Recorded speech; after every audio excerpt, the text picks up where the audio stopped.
We're at Friezland Primary School in Greenfield, and they've got a teacher and obviously class who are very interested in politics.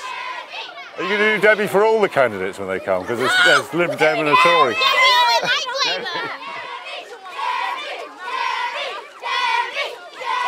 We did a mock election last May. Right, yeah. And had the kids in all four parts, well, the three main and green, because we're an eco school. Yeah.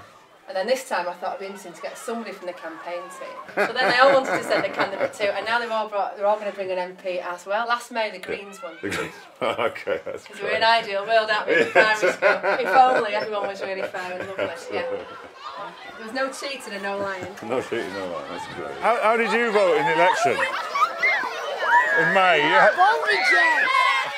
I was a teacher for a very brief period. I was actually a terrible teacher. I was a secondary school teacher, and I was particularly lousy because, to be honest, I prefer working on my own rather than standing in front of a group of kids all day, which I find one of the most stressful occupations imaginable.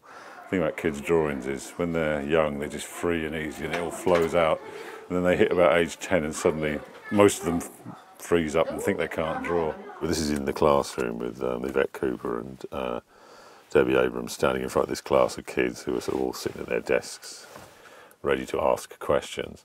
So I want to make sure that if you want to go to university, you can get to university. She was very much the politician, as they all are.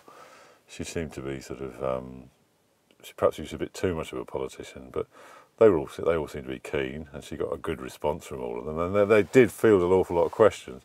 We said, look, there's things we've got to learn from what happened from a lot of people who maybe voted for us 5 years ago, but didn't vote for us this time. The wonderful thing about Yvette Cooper is she's got an amazing long neck. Sharp features, but amazing long stretched neck.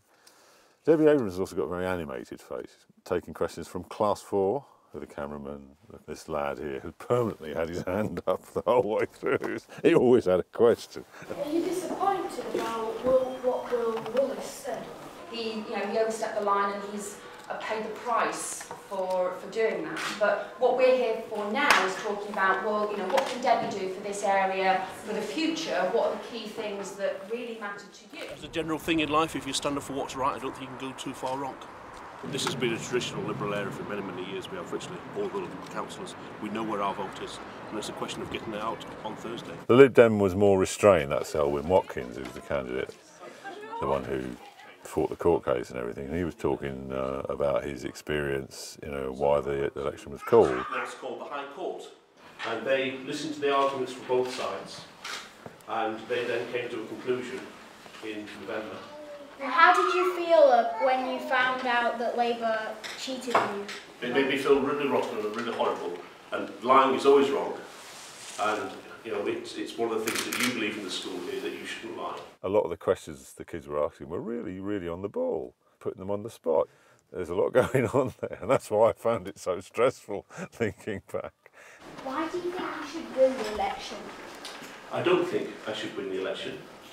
I think it's up to people to decide who is the best person to be their Member of Parliament.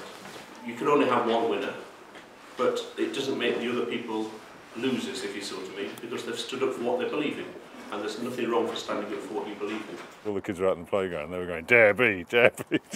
Unfortunately, they'll probably say Elwyn when you get in the class. Well, I was about to say hello to Yvette Cooper, as I know her quite well, and she hid her head as she walked past. So I thought that was most encouraging, actually. I don't think that you can read too much into that.